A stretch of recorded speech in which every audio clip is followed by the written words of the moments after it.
મિત્રો ખાસ તમારે ધ્યાન રાખવાનું, ઉત્તરાયણ નજીક આવે છે. જો આ પતંગ છે ને એ રોડ ઉપર ના આવે. બધા મિત્રોને મારી એક જ નમ્ર અપીલ છે કે રોડ ઉપર ખાસ કરીને ધ્યાન રાખવાનું, કેમ કે ગળાના આવી જશે તો પ્રોબ્લેમ થશે, એક્સિડન્ટની સંભાવના રહેશે. એટલે ખાસ કરીને પતંગ ચગાવવાવાળાને મારી વિનંતી છે કે રોડ ઉપર ક્યારે પતંગ નહીં ચગાવવી જોઈએ, ને દોરો ન આવવો દોરો જોઈએ. ન આવવો જોઈએ. બસ તમે ખુલ્લા પટમાં ગમે એટલી એન્જોય કરો, પણ ઉત્તરાયણના દિવસે પંખીનું અને માણસોનું ખાસ ધ્યાન રાખવું. સંભાવના ના થાય એ ધ્યાન રાખજો.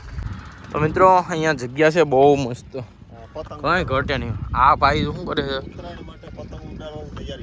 હા, ઉત્તરાયણ માટે પતંગ ઉડાડવાનો દોરો પાઈ કા, અને આ કઈ ઘટે નહીં એવો વ્યૂ છે.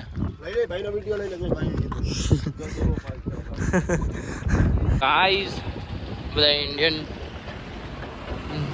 કોસ્ટ ગાર્ડ વાળા પોતાની ફરજ બજાવે છે, અને આપણે સલામી મારી તો સામે સલામી આપી. તો મિત્રો અમે પોરબંદરમાં એન્ટ્રી થઈ ગયા છે, અને અહીંયા દોરા બનાવવાની પ્રોસેસ ચાલુ છે. અને મિત્રો બહુ મજા આવે. શું કે રાખલા આ વખતે આપણે ખરેખર કાંઈ વાંધો ન થયો છે, કાંઈ વાંધો નથી. બાકી તો ઉપાધિ થતી. બધા રફ પીવામાં જ જાઓ. પોરબંદર હે, પોરબંદર આ સર્કલ પોરબંદરનું. હમણાં બસ સ્ટેન્ડ એરિયા આવી ગયો. હમણાં બસ સ્ટેન્ડ હમણાં પહોંચી જશું મેં